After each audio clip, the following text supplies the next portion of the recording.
Thank you, Mr Speaker. Whānau order is a new and innovative approach to working alongside whānau, and it has enormous potential to be successful. But whānau order is at great risk of a death by 1,000 cuts due to mishandling by the Minister and TPK and by a lack of commitment from government agencies. That is what this Auditor-General's report shows really clearly. So I want to describe the report in a bit more detail than has been so far, because actually it's very balanced, and I think the Auditor-General has done a great job. But she shows very clearly that between failing to address issues that have previously been raised around evaluation and reporting and clear indications of progress and success, TPK and the Minister has failed, and alongside that, a complete lack of investment or commitment from the Ministry of Health and from the Ministry of Education, of Social Development, now means that where there is potential for progress and change, it has been hindered by the rest of government agencies. Patch protection, my friend says. The report shows that there have been some really good outcomes, but also indicates where those outcomes are at great risk. And I understand the Minister saying that he believes in this program, but with respect, Minister, it doesn't matter if you believe in the program. Your job is to instil confidence and certainty in the rest of the country that this new and innovative approach is working and is cost effective. That is what will ensure that it is able to continue and build and do better. And if you can't instil that confidence and certainty, the program will eventually be cut. We can see that happening. We can see the progress of that. So right now is the time to be most concerned with doing the best work for the program and making sure it has all the best aspects of evaluation, monitoring and reporting, and not sitting back. We all know that Māori programs, just like Māori people, have to do significantly better than general in order to avoid the extra scrutiny, if you like, that we all achieve. We know that that happens. Māori programs get additional scrutiny, so do Māori people. We have to do 3 times as better to get anywhere. And so one of the major problems that this report responds to is a failure to build resilience into the system from the start and acknowledge that there was extra risk and therefore make sure the program would be able to stand up to that risk. This is not the first report that has criticised whānau order. There was in 2012 a serious report showing issues with the funding assessments. We were assured then that there would be new evaluation and monitoring put into whānau order that would improve those systems. The Auditor-General's report shows yet again that that has not been done, and that is a failure of the Ministry and TPK. But I will say, Minister, Mr Speaker, the report does talk favourably about the program. It isn't just a criticism. The Auditor-General says, I have no doubt that some commentators will make light of the successes described in this report and make much of the criticisms. I think that has been true. However, an innovative idea should not be abandoned just because of implementation problems. I earnestly hope that those involved with the next phase will take my criticisms on board and work with them. She also, Sir, went to describe a couple of examples of how whānau order has worked effectively, one of which where a woman who had had mental health issues for 40 years had a whānau order intervention, and a person who went to her home every week for more than a year to assist her to build up her capacity and resilience to operate well within the whānau. And after a bit over a year, her family were able to say, yes, we trust you with our kids, we're able to engage with you as a person of our whānau, we can wrap around you with some sense of security and certainty.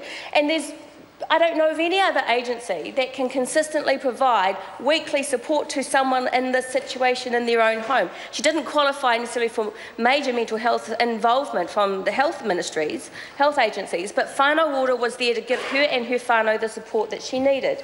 The report also has an example, a very tragic one in my view, of a navigator, a whānau order navigator who was involved with a man, insulin-dependent diabetic. He suffered amputations, he needed more assistance, and this navigator worked with this man's children to get him prosthetic legs and other aids that he needed, and that meant a huge amount of advocating, writing letters, working with ministry and other agencies, getting funding for vehicle modification and bathroom alterations, helping to resolve delays in him getting his financial entitlements, because he wasn't getting all of the financial entitlements he was due, and actually meant that not only did he get some back pay for money he hadn't been paid, but he was in an improved financial situation, and connecting him to a rural nurse to help him manage his diabetes.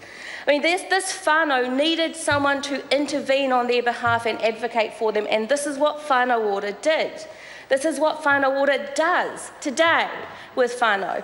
But for every story of success, every time that there is a legitimate criticism of the funding and the management and the evaluation, that program is at risk of being cut.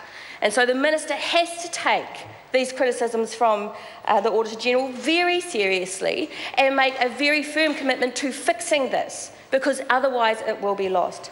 So the Auditor-General also made significant criticism of other agencies, the Ministry of Health and the Ministry of Social Development.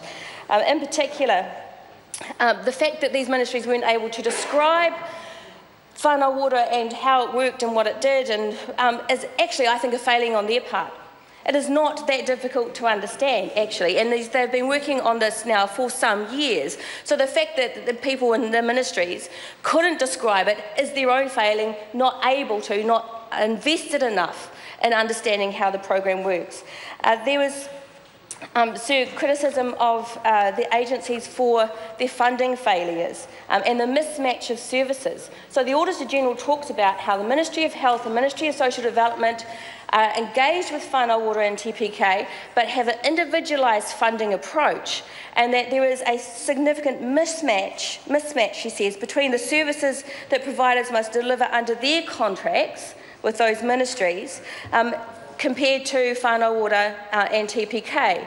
And she goes on to say that the Ministry of Health and Ministry of Social Development have done no work on and have no intention of changing the way that they operate, so that they are working with the Whānau Order approach as opposed to on an individualised approach. So she describes in this report how providers are very concerned that they may be doing this work with this whānau, this woman, with her mental health issues. They may have been doing this work with her for 12 months under a Whānau Order contract, and once that ends, there is no funding to enable them to continue to support that whānau in the same way, because the Ministry of Health doesn't have a contract approach that allows for a whānau approach to her needs. So when you have the Ministry of Health and Ministry of Social Development funding for different purposes, having different kinds of contracts, not engaging with the new approach that's needed and changing their own system so that they can help, thank you Mr Speaker, they can help to manage the gaps that will always occur when you have one service or agency involved in a whānau and another coming in behind afterwards, well, of course there's going to be problems. Of course there's going to be failures. Those failures are not failures of the program. They are not failures of the approach. They are not failures of TPK or the Minister, frankly. They are failures of the Ministry of Health and the Ministry for Social Development and their leadership, their ministers, and not properly engaging with Whānau Order and committing to the approach. And at the end of all of that, you end up with this man, a man in a similar position, not having yet engaged with Whānau Order. Never getting his prosthetic legs? Never getting the vehicle modifications or the bathroom modifications? This woman with her decades of mental health issues, never been able to be trusted by her family to look after her grandchildren because she can't get the intervention she needs to become safe? That is the kind of Aotearoa, the families of an Aotearoa that we in this chamber will allow to fall through the cracks because of the failure of the government and government agencies and this Parliament in general to commit to an approach that actually works for the people we are here to serve. So this report is very serious and does need to be taken very seriously. It is a severe criticism, I think, of Whānau Order, of the TPK and the Minister, but also of other agencies involved and of the government's lack of commitment to the concept of Whānau Order. Thank you, sir.